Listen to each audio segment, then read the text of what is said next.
മൂന്നാം ശനിയാഴ്ച കേരള ബോക്സ് ഓഫീസിൽ കത്തിക്കയറി ലാലേട്ടൻ നായകനായിട്ടെത്തിയ എമ്പുരാൻ. ഹലോ ഫ്രണ്ട്സ്, എല്ലാവർക്കും മൂവി ടോക്സ് ആൻഡ് റിവ്യൂവിന്റെ പുതിയൊരു വീഡിയോ ഇട്ടു സാർ. അപ്പം ഇന്നത്തെ വീഡിയോ നമ്മൾ പങ്കുവെക്കാൻ പോകുന്നത് എമ്പുരാൻ എന്ന് പറയുന്ന ലാലേട്ടൻ ചിത്രത്തിന്റെ 18ാം ദിവസമായിട്ടുള്ള മൂന്നാം ശനിയാഴ്ച ദിന ട്രാക്കിംഗ് കളക്ഷൻ റിപ്പോർട്ടാണ്. വീഡിയോ ആദ്യമായിട്ട് കാണുന്ന സുഹൃത്തുക്കളാണെങ്കിൽ ഏറ്റവും പുതിയ സിനിമാ വിശേഷങ്ങൾക്കായിട്ട് ഇപ്പോൾ തന്നെ ചാനൽ സബ്സ്ക്രൈബ് ചെയ്ത് നോക്കുക. മലയാള സിനിമാ ലോകത്തിന് പുത്തൻ അനുഭവമായിട്ടായിരുന്നു എമ്പുരാൻ തിയേറ്ററിലോട്ട് എത്തിയിട്ടുണ്ടത്. ആദ്യ ദിനം മുതൽ റെക്കോർഡ് കളക്ഷൻ സ്വന്തമാക്കിയ ചിത്രം പിന്നീട് അങ്ങോട്ട് വൻ വിജയങ്ങൾ തന്നെ കൊയ്യുന്ന കാഴ്ച നമുക്ക് കാണാൻ സാധിച്ചിട്ടുണ്ട്.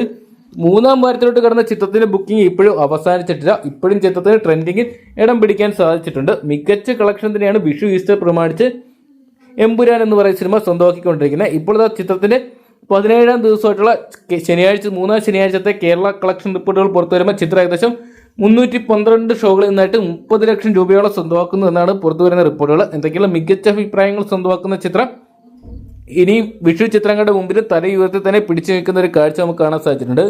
പൃഥ്വിരാജിന്റെ ഡയറക്ഷനിൽ ലാലേട്ടൻ നായകനായിട്ട് എമ്പുരാൻ എന്ന് പറയുന്ന സിനിമ 2019 പുറത്തിറങ്ങിയ ലൂസിഫർ എന്ന് പറയുന്ന സിനിമയുടെ രണ്ടാം ഭാഗമായിരുന്നു. വമ്പൻ താരനിര തന്നെ ചിത്രത്തിൽ അണിയിരുന്നിട്ടുണ്ടായിരുന്നു. ഒരുപാട് വിവാദങ്ങൾ ചിത്രം നേരിടേണ്ടി വന്നിട്ടുണ്ടായിരുന്നു. ഇപ്പോഴത്തെ ചിത്രം വേൾഡ് വൈഡ് ബോക്സ് ഓഫീസിനായിട്ട് 261 കോടി രൂപയോളം പിന്നിട്ട് കേരള ബോക്സ് ഓഫീസിനും 83 കോടി 40 ലക്ഷം രൂപ സ്വന്തമാക്കിയിട്ടുണ്ട്. എന്തൊക്കെയാണ് കാത്തിരിക്കാൻ കേരള ബോക്സ് ഓഫീസിന് മാത്രം ചിത്രം 100 കോടി അടിക്കുമെന്ന് അറിയാൻ വേണ്ടി.